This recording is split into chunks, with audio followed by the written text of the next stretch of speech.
তাকে আমি ঘৃণা করি, এই এক বাক্যে একটি কথা।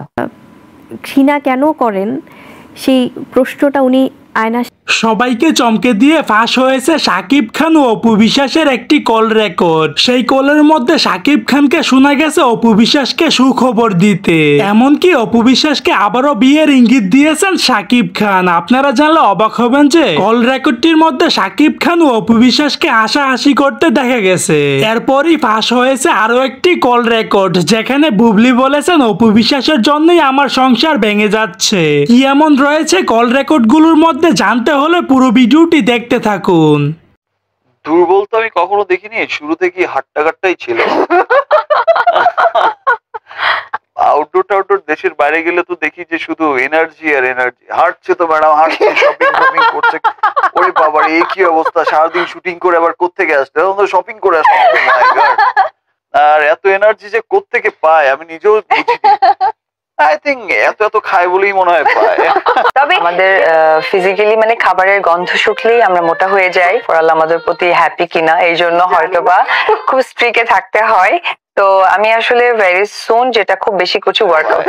তবে যেটা পরিবর্তন করা উচিত, এই যে সবাইকে একভাবে ম্যাডাম ডাকে না, এটা একটু না দেখলেই হয়। তখন হবে কি যে হয়তো বা আমাকে ম্যাডাম ডেকেছে, আরো 10 জনকে ম্যাডাম ডেকেছে, তখন ওরাও বলবে না যে আমাকে ম্যাডাম ডাকলো, আমার মাঝে পার্টিকুলার নাম দেওয়া উচিত। আচ্ছা, তারপরে রিলেশন করাতে চাইলে তোমাকে প্রবলেম করে। আরে বাবা, আমার নাম্বারটা দিয়ে দিবা, বলবো যে অপুর সঙ্গে ফার্স্টে কথা বল। হ্যাঁ, আর কত অনেক বিয়ে করে ফেলছে। আর না, ফেসবুকে আসলে আমাদের তো অনেক ফেক আইডি আছে, তো অনেক ফেক আইডি থেকে অনেক রকম অনেক বাজে কিছু হয়তো আপলোড হয়। বিষয়টা হয়তো অনেক সময় আমরা নিজেরাও জানি না। তো আসলে এটা তো আমাদের নিজেদেরও কাম্য না। এইভাবে কিছুই না, আসলে আমি ঠিক মাঝে মাঝে এর কারণ খুঁজে পাই না।